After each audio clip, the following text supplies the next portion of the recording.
just never knew how to tell you. I would be able to talk about my life. I ever loved a vodka. I have two moms. You want me to say it out loud?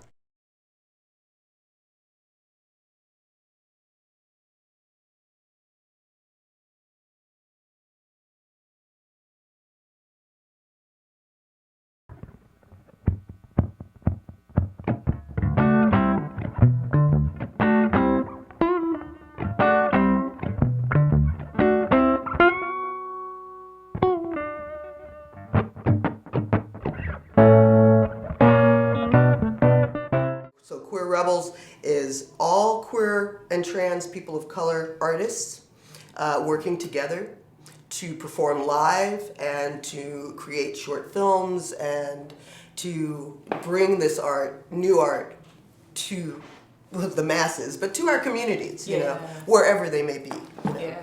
I would say with the project Woman House is, it started because I wanted to make a drag queen feminist collective. I started Outlook with Lynn Johnson, who's another theater artist and educator in the Bay Area, and the two of us came together and thought about the arts as a way to communicate with a lot of different kinds of people and to engage with the community more broadly.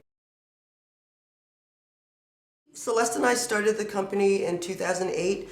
We approached the National Queer QCC for a Creating Queer Communities grant, which was very small. $500. About $500, and we started out with just one performance, Queer Rebels of the Harlem Renaissance, and we thought it would be one performance, one night, over, done, and we'd move on and do something else. And here we are 5 years later. We still have Queer Rebels of the Harlem Renaissance, but we've added quite a bit more. To see what's not speaking, to hear what's not speaking, to acknowledge. And I think to me that's love. L is liberation. We are deities, shooting stars, finding freedom in elevation, communion in our open communication, imagination birthing creation. We talked about what we felt was missing in the Bay Area arts community. We felt like there were queer performers and there was gay theater, but we felt like there weren't we didn't see a lot of theater being made that really drew upon diverse community members' experience directly. That we really wanted to tell the stories that don't get told. We wanted to work with people all across the LGBT community and beyond. You look at the art world and it's all art geniuses and unpaid interns. What I saw is that the drag community is the closest thing to a feminist collective I've ever seen. Looking for community has always been this thing for me. As a kid, I just didn't have it. There's a lot of complexity to our community. That's one thing, that there are a lot of stories to be heard, and there are a lot of sides to any person's experience, and to really look at all sides. Art is how I say I love you. Let's end on that. There's power in our histories, that there's power in us being together. I think we're here to say, let us build, let us create, let us connect. Let us not reproduce the social hierarchies or exclusions that exist in the mainstream culture. We don't want that. We want to realize our magic and power together with the queer and trans communities of color, with our allies and supporters. We won't be waiting on bended knee for tidbits of mainstream acceptance. And that's something that we really feel. We created Queer Rebels because we wanted to fill a void in this space for queer and trans artists of color. And I think it's something that wasn't possible 10 years ago. I would say it's hard to tell how the audience responds to Women House, but I will say when I did bring it up to drag queens that I work with all the time, a lot of them were just like, yes, instantly yes, very excited about it, because the source material is just fantastic. And the idea of sort of the sisters working together, and it's exciting. I'm invested in collaboration, and I'm invested in sort of collectivism and the spirit that comes with a collective and collaboration. It's like optimistic. I think that so much artwork is about failing and postmodern this or that, and it's a reference tied into a reference tied into a reference, and it's boring.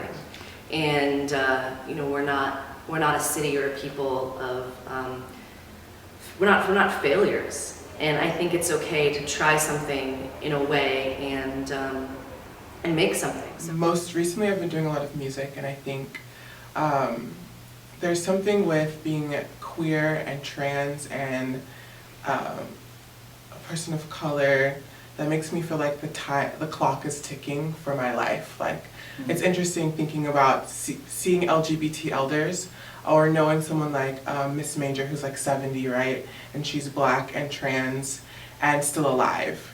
And that's something that I want to achieve. For me, what's kept me engaged is this idea of community practice, this idea of the inherent politics of art. And I get really, really, really frustrated out in the queer arts community hearing that art isn't political. I am making pretty things. Because you making pretty things is a political statement. Right. Regardless of whether or not you want to say it's a political statement, it is a political statement. You are choosing aesthetics over something else. And that is an inherent value. We're really interested in a diverse and divergent view of what QT-POC art means.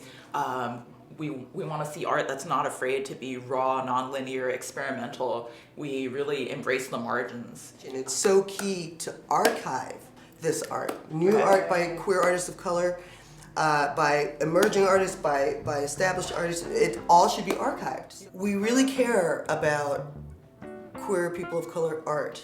And we really feel that it needs to be given a voice, be put out there. That there's power in our histories, knowing our histories, not letting these histories be whitewashed or erased, like knowing that we have a lot of power together, that that we all deserve to be heard. Well, the future is here, the future's now, and it's here to stay.